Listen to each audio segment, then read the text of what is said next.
the Devil's Rock blood in the Shale of Irvine, Kentucky. Inspired by local resident and agate hunter in Irvine, Kentucky. Sean Overton Russell, author. Christopher Michael Johnson, I am CMJ. Introduction, a stone worth dying for. In the quiet hills of Estill County, Kentucky, a stone burns beneath the shale. Not with fire, but with a blood-red glow that locals say came at a cost far greater than geology. To rockhounds and gem dealers, it's known simply as Kentucky red agate. But in Irvine, the locals gave it another name, the Devil's Rock. Why? Because men bled for it. The devil's bargain beneath the dirt. Red agate isn't just rare, it's singular. Found only in narrow bands along the middle fork of the Kentucky River, these stones bear natural patterns of flame, blood, and smoke trapped in crystal.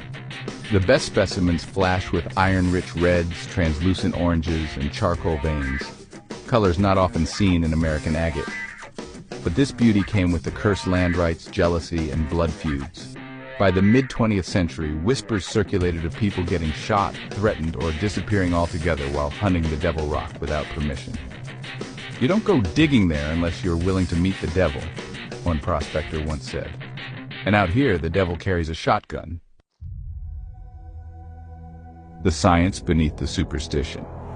Geologists explain the colors of Kentucky agate through chemistry iron oxide, manganese, and silica trapped inside Mississippian-age Borden Formation shale. The result? A breathtaking, chaotic canvas forged over 300 million years.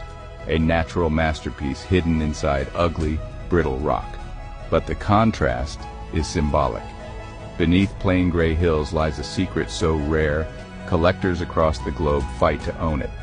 The region's signature agates have sold for thousands of dollars per pound.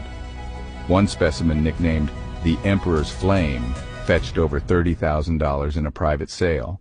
And yet, for many in Irvine, no price could match the cost. The blood-tinted lore.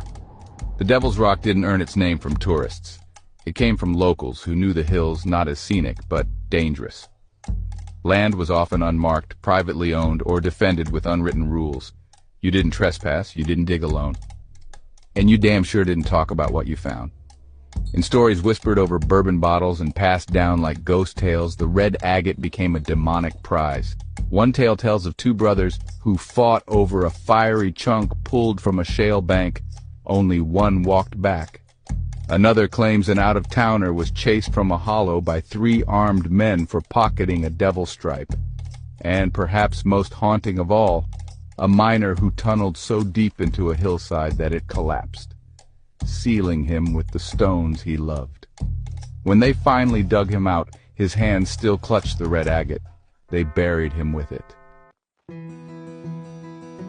Back in the late 1990s, a strange figure folks called Agateman started showing up in the local lore. A real recluse with a trailer tucked near South Irvine, and the locals, well, they called that place the Fort Knox of Devil Rock. Now, there was this one rare blog entry, and it said if you were lucky enough to pass Agateman's test, you'd get to see these caches of glowing, fire-veined agates, so pure and bright they looked downright supernatural. He said the rocks choose who gets to see them, the author wrote, and the wrong hands get burned. Agateman, well, he ain't been seen in years, but plenty still go looking for his legacy, and for those stones he guarded like scripture. These days, red agate's got the fancy title of Kentucky's official state gemstone, a nice clean name that sure does hide its bloody history. State parks put it on display. Tourists, they buy the polished pieces. But the true Devil's Rock, the ones dug from private dirt soaked in secrecy, they still stir up something real primal in collectors. It ain't just about what it's worth, it's about the legend. It's about what it costs to hold something the earth meant to keep hidden. There's a real difference between owning a stone and being chosen by one. The Devil's Rock, it don't just sit pretty in a case, it hums with old stories. Some true, some half-true, all of them earned. If you walk those hills, if you feel the land humming, if you catch a glimpse of red under gray shale, well, you gotta ask yourself, are you digging for a stone, or are you digging up the dead? To Sean Overton Russell, you didn't just show me the stone, you showed me the soul beneath it. In your hands, the agate was never just a rock. It was a legend, a memory, a wound, and a fire that still burns red beneath Kentucky clay. Your stories weren't just told, they were lived. Every shard you pulled from the earth carried history, blood, and something no textbook could ever explain. You reminded me that truth ain't always clean. Sometimes it comes caked in shale, guarded by ghosts, and glowing with the price someone once paid. Thank you for being the one who passed me the flame. Christopher Michael Johnson, I am CMJ.